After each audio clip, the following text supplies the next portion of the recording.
Hello friends, तो अब हम चलेंगे अपने नेक्स्ट टॉपिक पे। तो जैसा कि ये प्लेलिस्ट चलते जा रहा है तो आप लोग कृपया सीक्वेंस से देखते हैं। तो ये पॉलिटी का प्लेलिस्ट जैसे मैंने इंडेक्स दिया था आपको वैसे ही मैं कंप्लीट करते चल रहा हूँ। तो हमने बहुत सारी चीज़ों को कंप्लीट कर लिया है। अब हमारा जो नेक्स्ट टॉपिक है वो है पंचायती राज्य सिस्टम, जिसे आप स्थानीय सरकार भी बोलते हैं, लोकल गवर्नमेंट बोला जाता है इसको। तो सीक्वेंस से देखने पे आप लोगों को ये फायदा है कि बहुत सारी चीज़ें अच्छे से समझ में आएंगी, क्योंकि जो टॉपिक है एक दूसरे से इंटर रिलेटेड है। तो मैंने प्लेलिस्ट को उसी तरह स्ट्रक्चर किया है ताकि आप लोगों को अच्छे से समझ में आए। तो कृपया गाइज आप लोग इसको सीक्वेंस में देखते हैं तो ये आप लोगों के लिए काफ़ी हेल्पफुल होगा।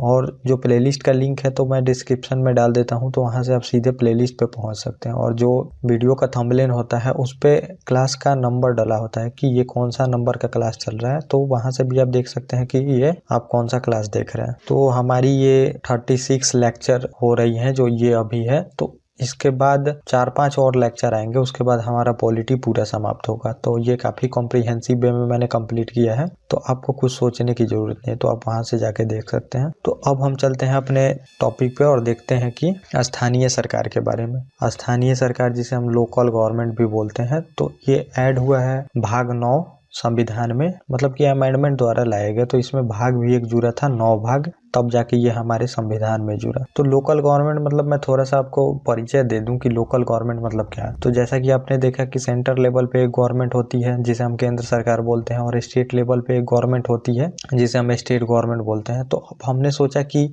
पूरा स्टेट जो है वो सभी को नहीं देख सकती, जो निचली और डिस्ट्रिक्ट लेवल पे होती है, मंडल लेवल पे। तो अब इसके लिए हमें और विकेंद्रीकरण करना चाहिए, मतलब कि पावर और डिस्ट्रीब्यूशन लोगों को देना चाहिए जो नीचे लेवल पे है, तब जाके हमने स्थानीय सरकार बनाया। तो मैंने यहाँ पे लिख भी दिया है कि निचले स्तर पर लोगों को भागीदार बनाने के लिए लोकतांत्रिक विकेंद्रीकरण को सुनिश्चित करने के लिए ये किया गया है। तो विकेंद्रीकरण मतलब डिसेंट्रलाइजेशन होता है इसे। तो पहले जो गवर्नमेंट होता था तो वो सेंट्रलाइज सिस्टम होता था, तो हर एक शक्ति किंग के पास होती थी। तो अब हमने ऐसा किया है कि डिसेंट्रलाइजेशन कर दिया है, मतलब कि अब जो पावर एक हाथों में होती थी उसको हमने वेरियस मतलब लोकल अथॉरिटी को दे दिया है। तो जैसे कि हमने स्टेट को दिया है, तो अब स्टेट से नीचे भी हमने डिस्ट्रिक्ट पे दे दिया है, पंचायत पे। तो ऐसा सिस्टम हमने कर दिया है। तो लोकल गवर्नमेंट मतलब आप सिंपली समझ लीजिए कि पंचायत के बारे में, जो मुखिया का इलेक्शन वगैरह होता है उसके बारे में हमें देखना है। तो हमने लोगों को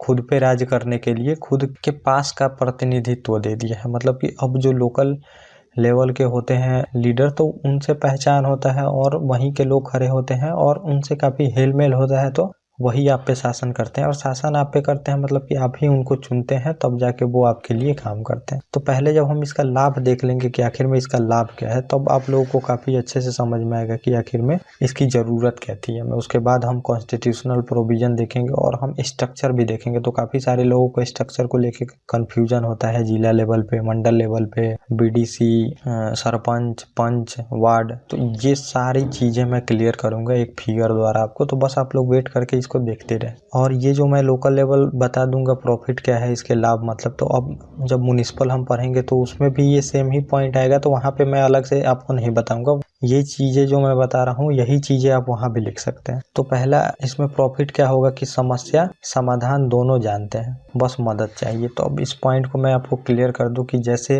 लोकल लेवल पर क्या समस्या होती है वो जानते हैं। तो अब मान लीजिए कि पहले ऐसा सिस्टम था कि एक सेंटर लेवल पे जो योजना बनाते हैं वो अब योजना बना देते थे और पूरे देश में ये लागू होता था। तो उनको क्या पता कि कौन से इलाके में कौन सा प्रॉब्लम है, तो इस वजह से काफी दिक्कतों का सामना करना पड़ रहा था। तब जाके पंचायती राज सिस्टम लाया गया वहाँ पे, क्योंकि अब वहाँ से आप सेंटर में बैठ के, एसी में बैठ के आप ये नहीं पता कर सकते हैं कि लोकल लेवल पे जो ट्राइबल हैं, चाहे बहुत पिछड़े लोग हैं, तो उनकी क्या समस्या है आप वहाँ से पता नहीं कर सकते। इस वजह से ऐसा बोला गया कि इसमें कि उनको अपने हाथ में दे दो सरकार चलाने के लिए, और बस उनकी मदद करो, क्योंकि जो उनको समस्या है वो खुद जानते हैं और वो ये भी जानते हैं कि उस समस्या को कैसे सॉल्व करना है, बस उनको मदद करो उसमें। तो जैसे अब लोकल एरिया में बहुत सारी प्रॉब्लम होती हैं, तो वो लोग वही जानते हैं कि कैसे प्रॉब्लम को दूर किया जा सकता है। उनके पास काफ़ी जो इतिहास से उन्हें कल्चर मिला है अपना, उसके थ्रू वो सॉल्व करना भी जानते हैं। लेकिन अब थोड़ा सा उनको सपोर्ट कर सके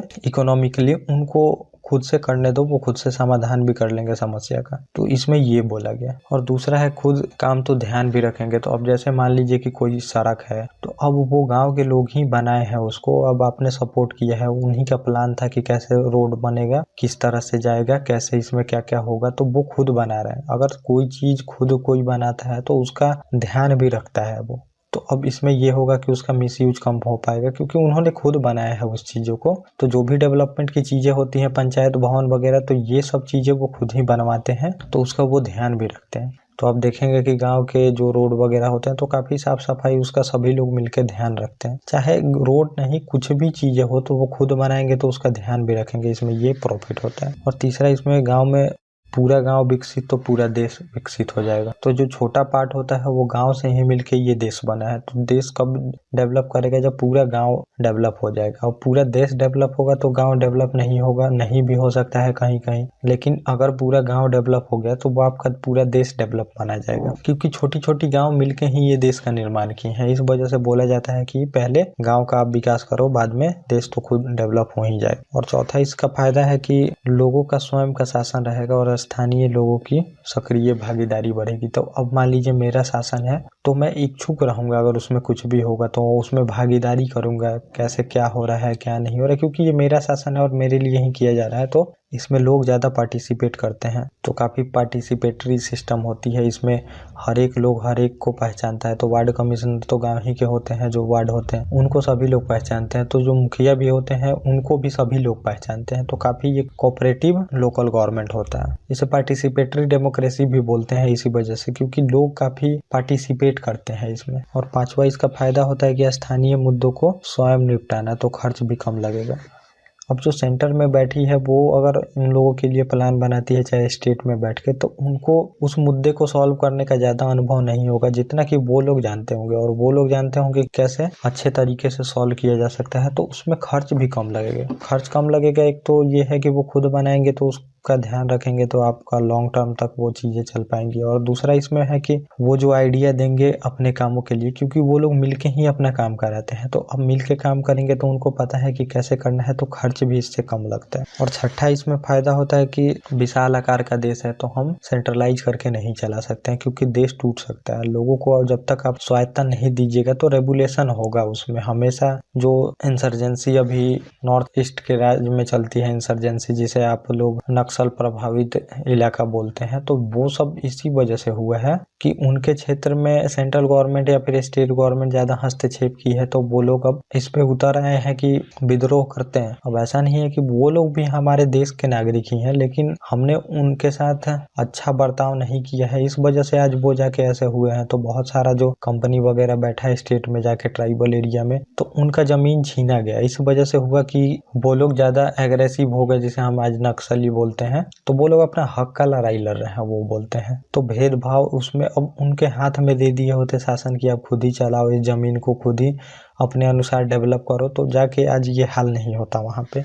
तो इस वजह से बोला जाता है कि विशाल आकार का देश है, तो अब वो अपना शासन करेंगे तो कम रेगुलेशन वगैरह होगा। तो जो पैसा एक्ट है हम उसके बारे में देखेंगे तो पंचायती राज का एक्सटेंशन किया गया है शेड्यूल एरिया में, तो उसमें इसी वजह से उनको स्पेशल कुछ प्रोविजन दिया गया है। तो अब हम समझ गए हैं कि कैसे कैसे हैंडल करना है सिचुएशन को, और स्वायत्ता देनी पड़ेगी लोगों को, तब देश के हमारे टूटने का खतरा कम होगा। तो ये विशाल आकार का देश है, इसमें इतने सारे लैंग्वेज, इतने सारे रिलीजन, तो काफी डाइवर्सिटी है देश में। तो इस वजह से आपको देना ही पड़ेगा उन लोगों को भी स्वायत्ता। दो लेवल से आप गवर्नमेंट नहीं चला सकते हैं। तो इतना हम फायदा देख लिए। अब हम देखेंगे आगे जो परिचय हमारा है इंट्रोडक्शन के बारे में, इसका परिचय इंट्रोडक्शन पंचायती राज सिस्टम का। तो अब मैं थोड़ा सा बता दूं आपको हिस्ट्री की। अब ऐसा नहीं है कि पहले भी शासन प्रशासन तो ऐसे लेवल में बटे होते थे, ऐसा नहीं है कि अभी ही बटा है, तो पहले भी बटे होते कि 3-4 लेवल में बांट के जाके ऊपर वाला उनके नीचे वाले को कंट्रोल करता था, उनके नीचे वाला उनके नीचे वाले को कंट्रोल करता था। तो ऐसे पहले भी था, अब भी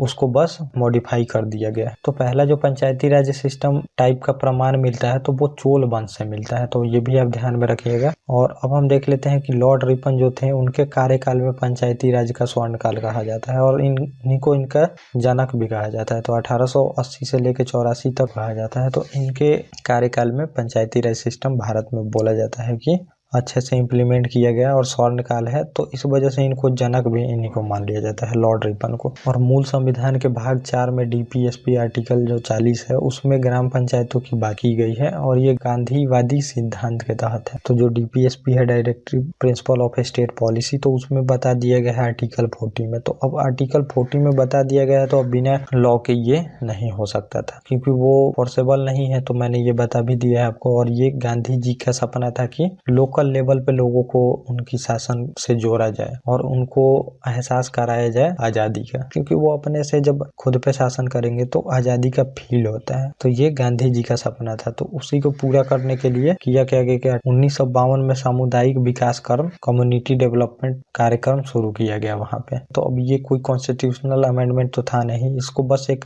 योजना जैसा शुरू किया गया था गाँव में उनके विकास के लिए, क्योंकि स्टेट गवर्नमेंट अब वहाँ से सब काम नहीं कर सकती थी। तो इसको शुरू किया गया था कि गांव में कैसे विकास किया जाए। तो पानी, नल वगैरह से ये सब रिलेटेड चीजें उनको मिला के कैसे हम लोग गांव का विकास कर पाए। और उसी के लिए ये काफी अच्छा जब चला था, तो उसके बाद हमने ये बनाया था 1853 में राष्ट्रीय विकास विस्तार योजना हमने किया। इसको बना के राष्ट्रीय विस्तार योजना, नेशनल एक्सटेंशन प्लान बनाया हमने। तो इसमें हुआ कि उससे हमने मोटिवेट होकर बनाया था कि अच्छा ये काम कर रहे हैं, लेकिन और ये दोनों बुरी तरह से फेल हुए, फेल लाइक भी फेल हो गए। क्योंकि अब देखिए कोई भी चीज लोग तभी मानेगा जबकि वो फॉर्सेबल हो। तो अब जो हमारा फंडामेंटल ड्यूटी मैंने बताया था तो वो बाध्यकारी नहीं है, तो लोग उसको नहीं फॉलो करते हैं। तो जब तक आप कोई लॉ नहीं बनाइएगा, कोई कॉन्स्टिट्यूशनल अमेंडमेंट करके जोड़िएगा नहीं, तब तक सरकार भी लागू नहीं करना चाहेगी। तो अब स्टेट भी लागू नहीं करना चाहते हैं इसको, क्योंकि अब उनकी पावर जो है वो पंचायत को मिलने जा रही है। तो बहुत सारे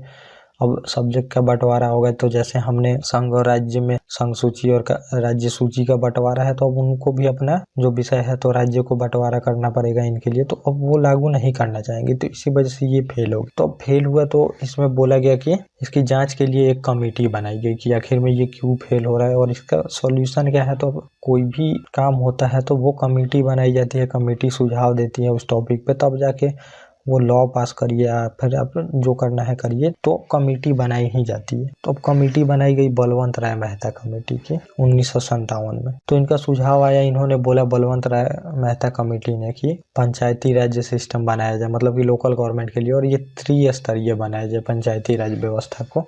पहला इन्होंने बोला कि गांव स्तर पे आप ग्राम पंचायत बना दीजिए और ब्लॉक स्तर पे जो है पंचायत समिति बना दीजिए। और तीसरा इन्होंने बोला कि जिला स्तर पे आप जिला परिषद बना दीजिए। तो 3 लेवल गवर्नमेंट, तो आप इसको बोलते हैं पंचायती राज सिस्टम को, क्योंकि एक स्टेट लेवल पे है, एक सेंटर लेवल पे है और एक जिला लेवल पे हो रही है। और जिला लेवल पे हो रही तो इसको भी बोला गया कि इसको भी 3 पार्ट में कर दो। एक तो 3 लेवल की गवर्नमेंट, ये हो गई सेंटर पे और ये हो गई स्टेट पे, और इसको डिस्ट्रिक्ट पे करो और इसको भी 3 पार्ट में कर दो, ये बोला गया यहाँ पे। और नवंबर 1957 में इन्होंने अपनी रिपोर्ट सौंपी। और इसमें बोला गया कि तीनों का जो चुनाव होगा वो अप्रत्यक्ष चुनावों द्वारा जुड़े होने चाहिए। इसमें ये बोला गया कि तीनों एक दूसरे से जुड़े रहेंगे अप्रत्यक्ष चुनावों द्वारा, मतलब कि डायरेक्ट जनता नहीं चुनेगी इनको, ये बोला गया इसमें। और सभी योजना और विकास कार्यक्रम इन्हीं द्वारा चलाया जाए। तो जो भी योजना हो तो इनको केंद्र बिंदु में रख चलाया जाए और इनका सपोर्ट लेके इनको काफ़ी अच्छे से चलाया जा सकता है। इनको दे दीजिए, वो काफ़ी अच्छे से इम्प्लीमेंट करेंगे ये लोग। और इसमें बोला गया कि जिला परिषद का जो अध्यक्ष होगा वो जिला अधिकारी होगा। तो ये जो त्रिस्तरीय व्यवस्था, तो तीसरा लेवल इसमें जिला परिषद था, तो उसका अध्यक्ष एक जिला अधिकारी होगा। और इसमें आप एक फैक्ट देख लीजिए कि 2 अक्टूबर 1959 को राजस्थान के नागौर जिले में सबसे पहला पंचायती राज व्यवस्था और पीएम नेहरू द्वारा इसकी शुरुआत की गई थी। तो सबसे पहले नागौर जिले में राजस्थान के वहाँ पे पंचायती राज सिस्टम इम्प्लीमेंट किया गया। तो अब हम देख लेते हैं कि अब उस टाइम हुआ कि लागू नहीं हो पाया और हुआ कि वहाँ पे अब कांग्रेस नहीं लागू कर पाई। फिर वहाँ पे जो मोरारजी देसाई की सरकार आई, जनता पार्टी की सरकार जो आई थी, तो उन्होंने अब इसको इम्प्लीमेंट करने के लिए फिर से एक कमेटी बनाया। तो इन्होंने बनाया अशोक मेहता कमेटी। और फिर उसके बाद हुआ क्या कि कुछ दिन बाद जो है, अब ये तो गवर्नमेंट आपको पता है कि जनता पार्टी की सरकार ज़्यादा दिन रह नहीं पाई थी। तो अब वहाँ उसके बाद फिर कांग्रेस आई, तो फिर उन्होंने एक समिति बनाई जिसे हम GV राव समिति कहते हैं। तो ये 1985 में बनाई गई। तो दोनों हम साथ ही में देख लेंगे। और इन्होंने क्या सुझाव दिया ये मैं आपको बता देता हूँ। तो इन्होंने द्विस्तरीय, मतलब 2 स्तरीय बोला है पंचायती व्यवस्था के लिए अशोक मेहता समिति। तो अब ये ध्यान में रखिएगा, क्योंकि क्वेश्चन डायरेक्टली इसमें आ जाते हैं कि कौन सी कमेटी ने कितने स्तर सरकार का सुझाव दिया है। और इन्होंने बोला 4 स्तरीय, GBK राव समिति ने बोला 4 स्तरीय, तो अब जो अशोक मेहता कमेटी ने बोला तो 2 स्तरीय, एक मंडल स्तर पे आप रखिए सरकार, मंडल पंचायत, और जिला स्तर पे पंचायत समिति। तो ये बिल्कुल यहाँ पे जनता पार्टी सरकार द्वारा, तो ये बिल्कुल बेकार था, क्योंकि आपको डिसेंट्रलाइजेशन करना था। तो मंडल स्तर पे तो बहुत सारे गाँव आ जाते हैं, तो आप वहाँ पे दे के कोई फायदा नहीं है, क्योंकि लोगों को लोकल बिल्कुल लेवल पे देना था स्वायत्ता।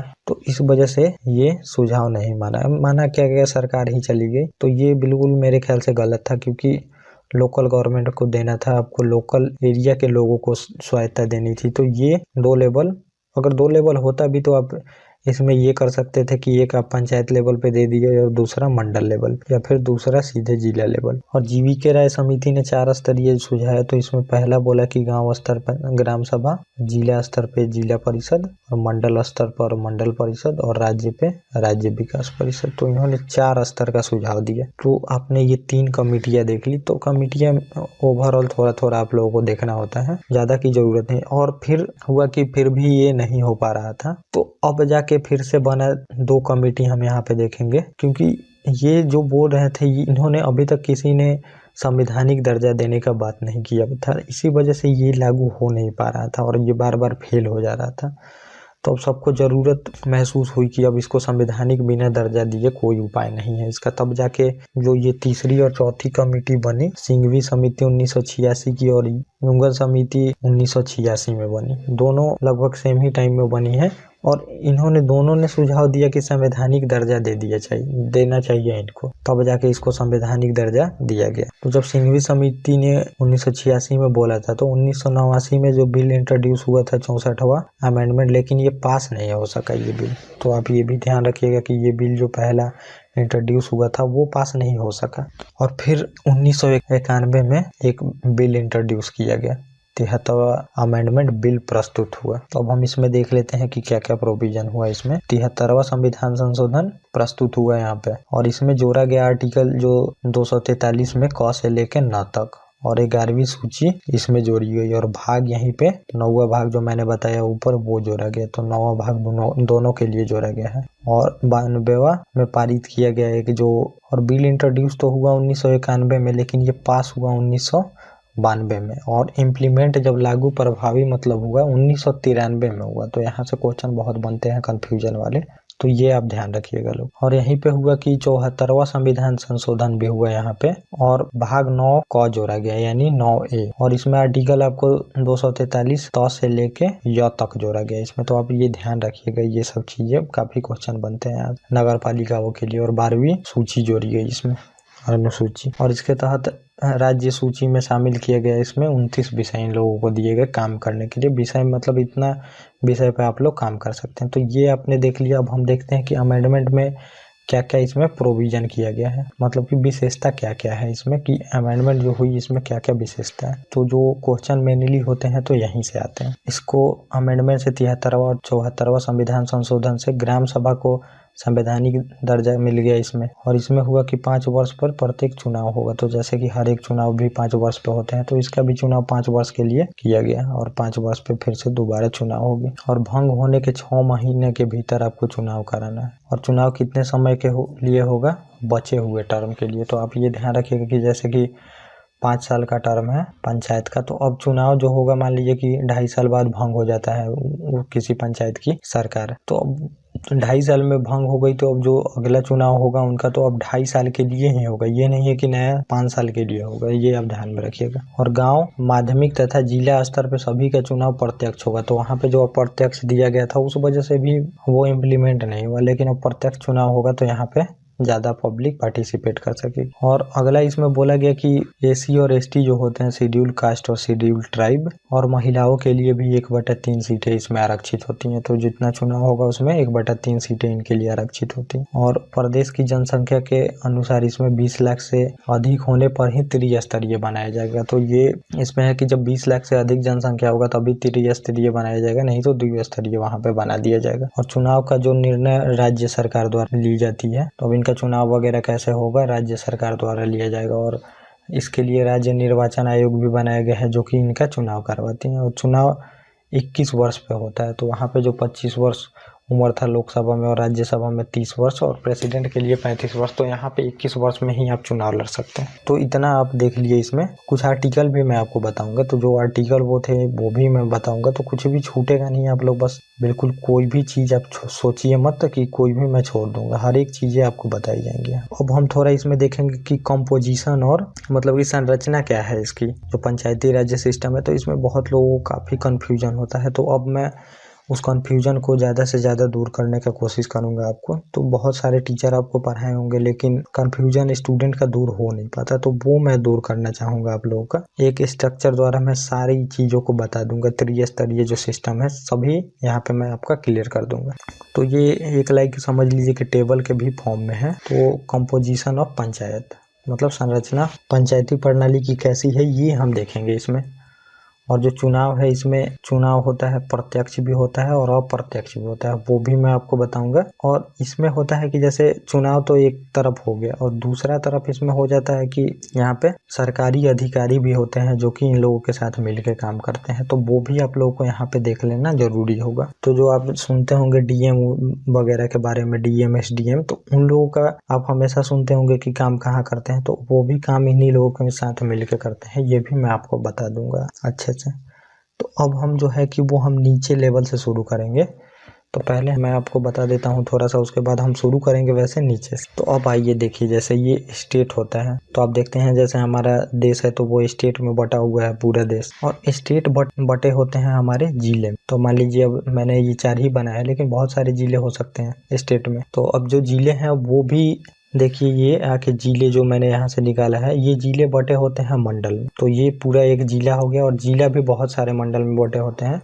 तो बहुत सारे होते हैं, तो बहुत सारे तो मैं यहाँ पे नहीं बना सकता था, 4-4 मैंने पेयर रखा है इसका, मंडल का, ब्लॉक जिसे आप बोलते हैं, और डिस्ट्रिक्ट उसको बोलते हैं। तो मंडल में बटे होते हैं। अब जो मंडल होता है, मंडल को हम निकालते हैं यहाँ से। तो पंचायती राज सिस्टम का स्ट्रक्चर बताने के लिए मुझे ये करना पड़ रहा है। तो अब जो मंडल होते हैं, तो मंडल एक ये हो गया। अब मंडल बटे होते हैं पंचायतों में, तो बहुत सारे पंचायत मिलके एक मंडल बनता है।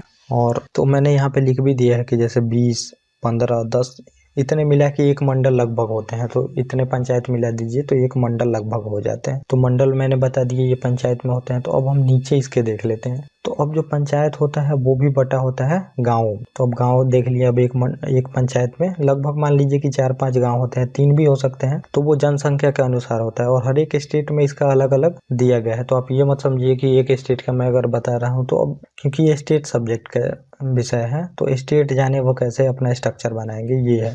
तो ये मैंने बता दिया कि आपको स्टेट होते हैं वो जिले में बटे होते हैं, और जिला जो होता है वो मंडल में बटा होता है, ब्लॉक में।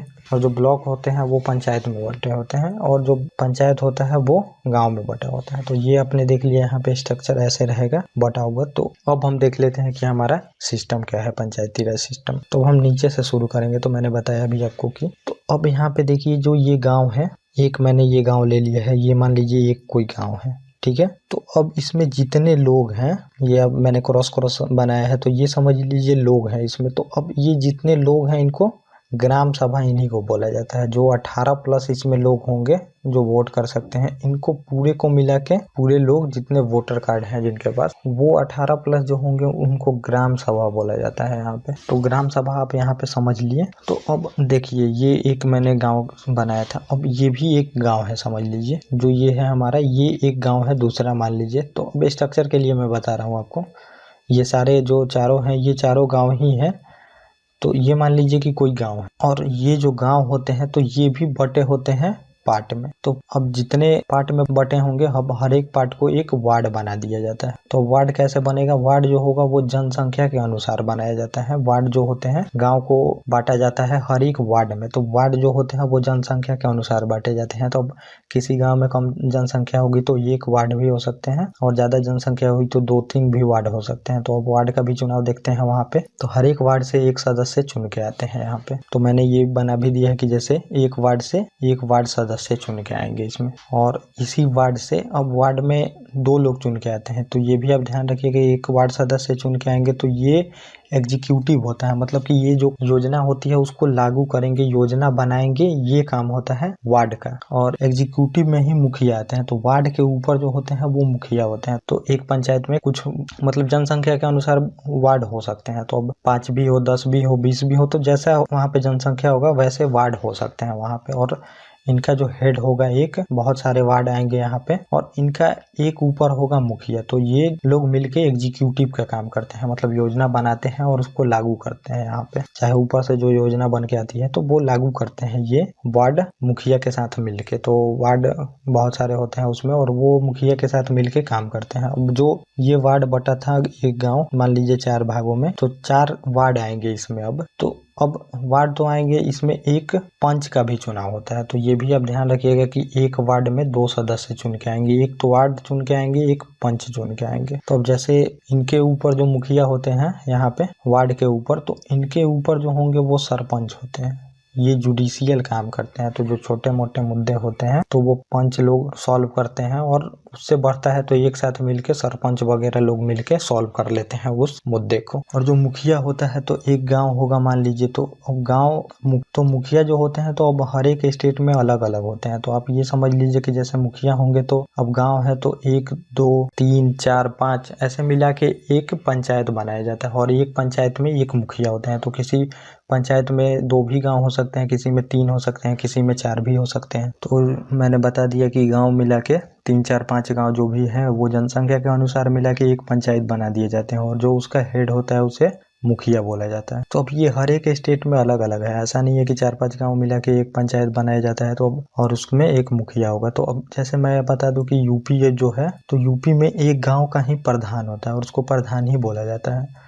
तो अब एक गांव का प्रधान होता है, ये नहीं है कि इसमें 3 4 5 गांव मिला के एक पंचायत बना के एक मुखिया बनता है। तो इसमें नहीं है कि इसमें बस एक गांव के लेवल पे ही प्रधान बना दिया जाता है गांव। तो ये स्ट्रक्चर इतना आप नीचे लोकल लेवल पे समझ लिया। तो एक वार्ड से एक वार्ड सदस्य आएंगे और एक पंच आएंगे, और उनके ऊपर जो होंगे सरपंच होंगे, ये जुडिशियल काम करते हैं, मतलब न्यायिक काम करेंगे ये लोग। और वार्ड के ऊपर मुखिया होते हैं, जो ये लोग एग्जीक्यूटिव काम करेंगे, मतलब कार्यपालिका का काम, जो मैंने ऊपर आपको आगे वाली टॉपिक मतलब पिछली बहुत सारी टॉपिकों में बता चुका हूँ। तो इतना तो आप स्ट्रक्चर देख लिए। अब मैं आपको ये बताता हूँ थोड़ा सा। तो ये मैंने ऊपर जो बताया था आप लोगों के लिए कि अब इसमें कुछ अधिकारी भी आएंगे जो कि डायरेक्टली नहीं चुने जाएंगे, ये सरकारी अधिकारी हैं, तो इन्हें भी हम इस साइड वाले पार्ट में देखेंगे। तो अब इनके देख रेख के लिए और इनके मदद के लिए जो होते हैं सरकारी अधिकारी, उन्हें बोला जाता है यहाँ पे ग्राम विकास अधिकारी, जिसे आप विलेज डेवलपमेंट ऑफिसर बोलते हैं। तो ये सरकारी ऑफिसर होते हैं और ये परमानेंट ऑफिसर होते हैं, विलेज डेवलपमेंट ऑफिसर, वीडीओ भी आप इन्हें बोलते हैं।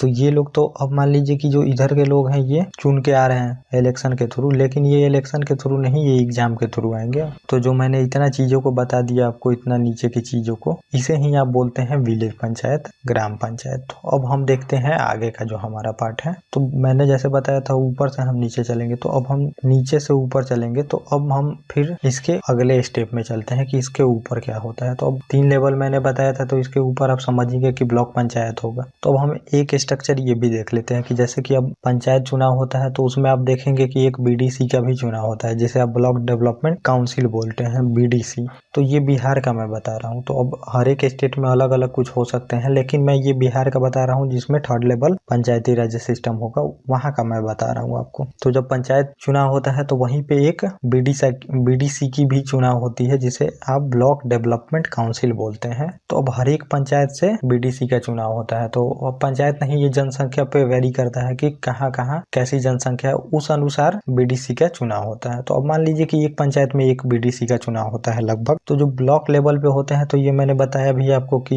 ये 15-20 जो है ये मिल के एक ब्लॉक बनता है। तो अब बीडीसी का भी चुनाव लगभग इतने लोगों का चुनाव होगा हर एक पंचायत में एक, अब जनसंख्या के अनुसार भी डिपेंड कर सकता है। तो अब मान लीजिए कि बहुत सारे बीडीसी चुन के आ गए यहाँ पे ब्लॉक लेवल पे। तो ये मैंने दिखा भी दिया यहाँ पे कि बहुत सारे बीडीसी यहाँ पे आ गए ब्लॉक लेवल। मैं ये एक ब्लॉक का बात कर रहा हूँ और बहुत सारे ब्लॉक हो सकते हैं।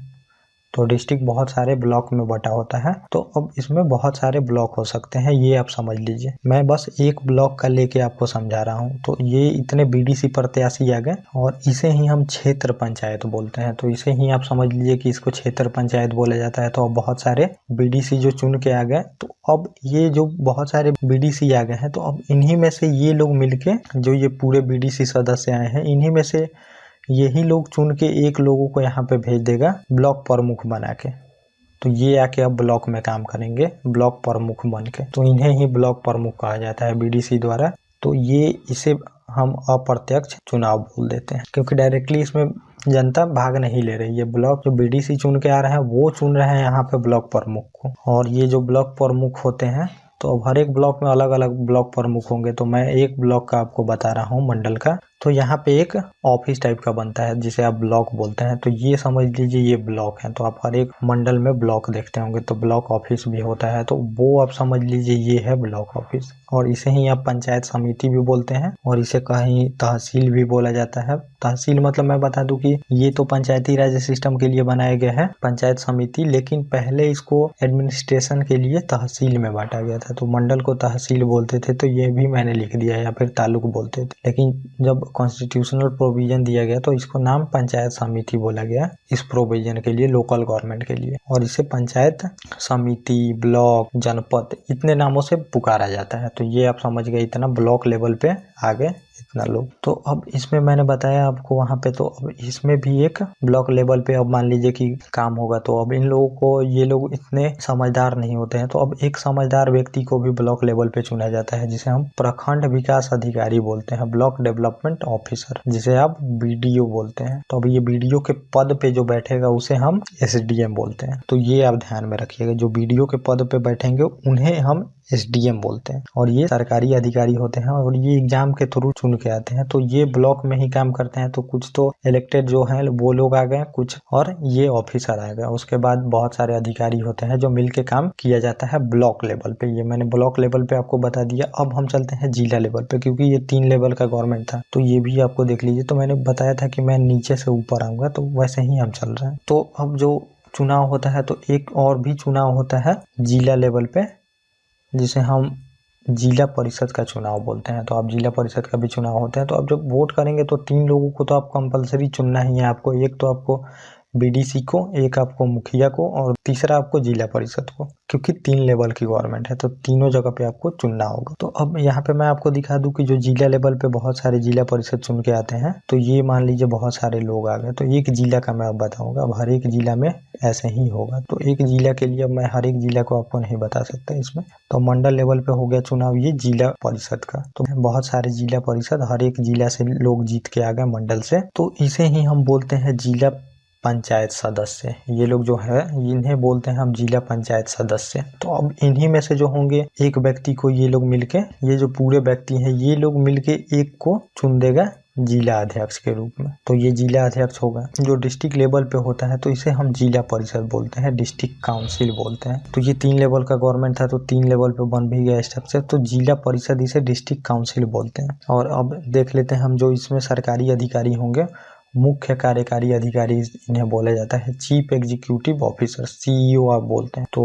हर एक जब कोई भी विवाद होता है तो इसमें बोला जाता है कि सीईओ को लेटर लिख दो। और ये जो सीईओ हैं, तो ये सीईओ पद का नाम है, और जो पद पे इस पे बैठेंगे तो डीएम बैठ सकते हैं इस पे। जो डिस्ट्रिक्ट मजिस्ट्रेट होते हैं वो बैठ सकते हैं इस पे। डीएम इस सीईओ ऑफिस में बैठेंगे। तो ये आप समझ गए इतने लेवल पे। और जो जिला लेवल पे होती है तो एक जिला योजना समिति बनती है। इनको सबको मिला के बनाया जाता है। तो बहुत सारे इसमें जो सदस्य होते हैं ये होते हैं जिसे हम डिस्ट्रिक्ट प्लानिंग कमेटी बोलते हैं। तो इसमें जो होंगे वो एमएलए भी सदस्य होंगे, एमपी भी सदस्य होते हैं, सीईओ, एमपी वगैरह ये सब सदस्य होते हैं। और इसमें मेयर भी हो सकते हैं। तो मेयर मैं कैसे बता दूं आपको, यहाँ पे थोड़ा सा मैं आपको शहरी पंचायत के बारे में बता देता हूँ। तो अब जो ये राज्य होते हैं, तो अब ऐसा नहीं है कि डिस्ट्रिक्ट होंगे तो सारे गाँव ही होंगे इसमें। मतलब गाँव, अब बड़े महानगर भी हो सकते हैं, जो बहुत बड़े शहर हो तो वहाँ पे शहरी नगर पालिका की व्यवस्था की जाती है। तो जब हम नगर पालिका पढ़ेंगे तो उसमें आपको बताऊंगा मैं बहुत सारी चीजें। तो अब जो नगर पालिका में होते हैं वो मेयर होते हैं, तो डिस्ट्रिक्ट काउंसिल में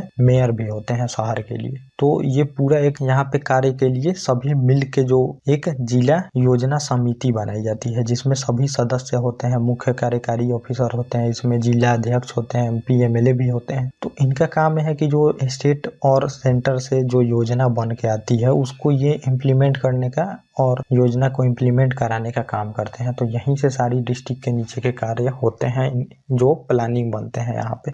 तो इतना सारा चीज़ मैं आपको बता दिया। यहाँ पे स्ट्रक्चर, मेरा मेन मकसद था आपको स्ट्रक्चर बताना, क्योंकि यहाँ पे लोगों को बहुत ही कंफ्यूजन होता है। तो ये मैंने थोड़ा सा मैं आपको एक बार ओवरव्यू दे दूं कॉम्पोजिशन ऑफ पंचायत। तो पहले राज्य होते हैं और राज्य जिलों में बटे होते हैं। जिला जो होता है वो मंडल में बटा होता है और मंडल पंचायत में बटे होते हैं, और पंचायत जो होते हैं वो गाँव में बटे होते हैं, और जो गाँव होते हैं वो वार्ड में बटे होते हैं। तो वार्ड से 2 सदस्य चुन के आएंगे, एक तो पंच चुन के आएंगे, एक वार्ड चुन के आएंगे, और वार्ड के ऊपर होंगे मुखिया और पंच के ऊपर होंगे सरपंच। और उसके बाद जो BDC का भी चुनाव होगा एक पंचायत में, तो बहुत सारे BDC मिलके एक ब्लॉक प्रमुख का चुनाव करेंगे और यहाँ पे पंचायत समिति बनेगी। और इसके जो सरकारी ऑफिसर होते हैं वो BDO होते हैं, जिसे हम SDM उनके पद पे नियुक्त होते हैं। उसके बाद एक जिला परिषद का भी हम लोग चुनाव करते हैं। तो बहुत सारा जिला परिषद मिलकर यहाँ पे जिला अध्यक्ष का चुनाव करता है। और जो यहाँ पे जिला परिषद डिस्ट्रिक्ट काउंसिल में होते हैं तो मुख्य कार्यकारी ऑफिसर, चीफ एग्जीक्यूटिव ऑफिसर होते हैं, CEO, जिसके पद पे DM को नियुक्त किया जाता है। और यहीं पे एक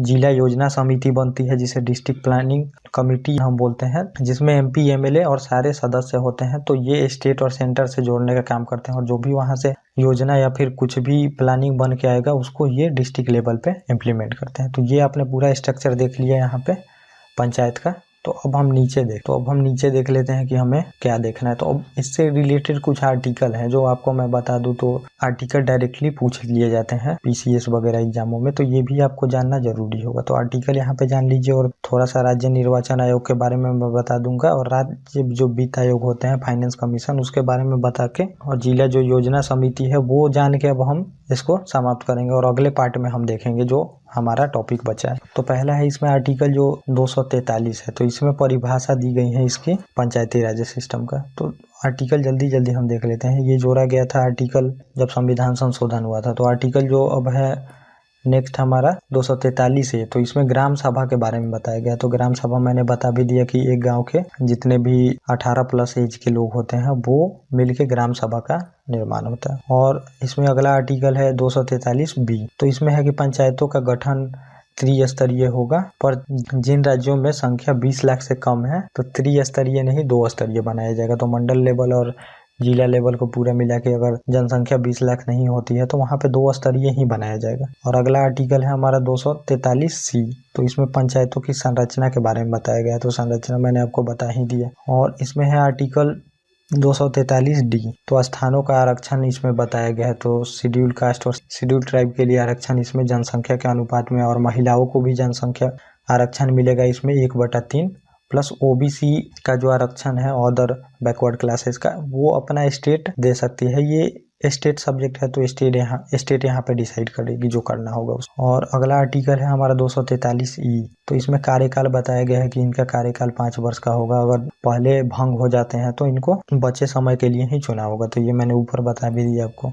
और आर्टिकल इसमें 243F है। इसमें बोला गया है कि न्यूनतम आयु 21 वर्ष होगी। तो इसमें अगर आपको चुनाव लड़ना है तो आपकी उम्र 21 वर्ष होनी चाहिए न्यूनतम। और थोड़ा सा हम यहाँ पे अब देख लेते हैं कि राज्य निर्वाचन आयोग। तो जो ये अमेंडमेंट हुआ था तो इसके द्वारा राज्य निर्वाचन आयोग भी बनाया गया, क्योंकि पूरा जो हमारा इलेक्शन कमीशन हमने पढ़ा था वो अब इतने लेवल का चुनाव नहीं करा सकता था। तो इस वजह से स्टेट निर्वाचन आयोग भी बनाया गया यहाँ पे कि ये पंचायतों का चुनाव कराएंगे इसमें। तो अब और पूरी प्रक्रियाओं का संचालन राज्यपाल द्वारा नियुक्त किए जाते हैं राज्य निर्वाचन आयोग। तो जैसे कि वहाँ पे प्रेसिडेंट नियुक्त करते थे तो यहाँ पे राज्यपाल नियुक्त करेंगे। और सभी बातें, पद, कार्यकाल राज्यपाल द्वारा तय किया जाता है इसमें। और हाई कोर्ट के न्यायाधीश होते हैं, और जिस तरह से इन लोगों को हटाया जाता है हाई कोर्ट के न्यायाधीश को, ऐसे ही इनको भी हटाया जाएगा राज्य निर्वाचन आयुक्त जो होंगे। और प्लस इसमें पंचायत का चुनाव संबंध में राज्य विधायिका कोई भी कानून बना सकती है। तो जो पंचायत संबंधी राज्य में कानून बनाना है तो वो राज्य विधायिका बना सकती है उससे रिलेटेड। तो ये आपने देख लिया। अब हम देखते हैं वित्त आयोग। तो पंचायत में भी वित्त आयोग होते हैं जो कि स्टेट में जितना टैक्स वगैरह आएगा तो वो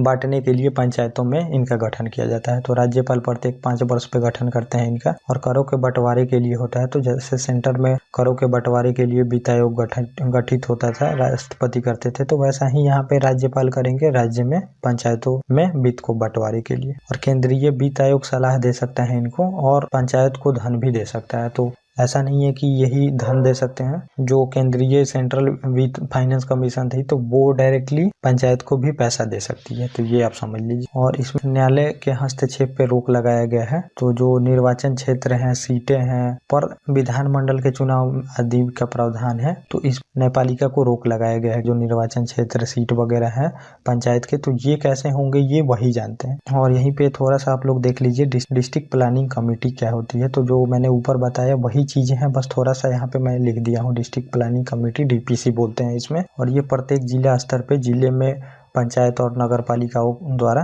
तैयार योजनाओं को विकास के लिए बनाई जाती है। तो जितना नगर पालिका और पंचायत योजना बनाएंगे तो उनको इम्प्लीमेंट कैसे करना है उसके लिए ये बनाई जाती है। और ये पूरा निचले लेवल पे जो योजना बना के इम्प्लीमेंट करते हैं तो पूरा डिस्ट्रिक्ट का डेवलपमेंट इन्हीं के द्वारा किया जाता है। और इसमें 4/5 सदस्य पंचायत प्लस म्युनिसिपैलिटी से निर्वाचित सदस्यों द्वारा चुना जाता है। और ये जनसंख्या के अनुपात में चुने जाते हैं निर्वाचित सदस्यों द्वारा। तो जैसा जनसंख्या होगा वैसा उस अनुसार वहाँ पे चुन लिया जाएगा। और इसमें जो अध्यक्ष होंगे वो राज्य सरकार को भेजेंगे योजना के बारे में और वहां से जो फाइनेंशियल मदद दिया जाएगा इनको। और उसके बाद ये जो प्लान बना है उसको इम्प्लीमेंट करेंगे ये। तो ये डिस्ट्रिक्ट प्लानिंग के बारे में आपने जान लिया। तो यही अब हम यहाँ पे टॉपिक को समाप्त करते हैं। अब अगले लेक्चर में हम म्युनिसिपल कॉर्पोरेशन के बारे में देखेंगे। तो उसमें भी मैं आपको बहुत सारी चीज़ें बताऊंगा। और उसके बाद हम पंचायत में सुधार की क्या क्या ज़रूरत है वो भी देखेंगे और पैसा एक्ट वगैरह का भी बारे में देखेंगे। और जो भी बहुत सारी चीज़ें हैं वो मैं बता दूंगा आप लोगों को। अनुसूचित जाति और जनजाति अभी हम देखेंगे इसमें। और उसके बाद ये टॉपिक समाप्त होगा। उसके बाद हम अपना अगला टॉपिक देखेंगे। तो बस आप लोग इसको सीक्वेंस से देखते हैं। Okay guys, thank you. मिलते हैं हम अपने नेक्स्ट टॉपिक पे।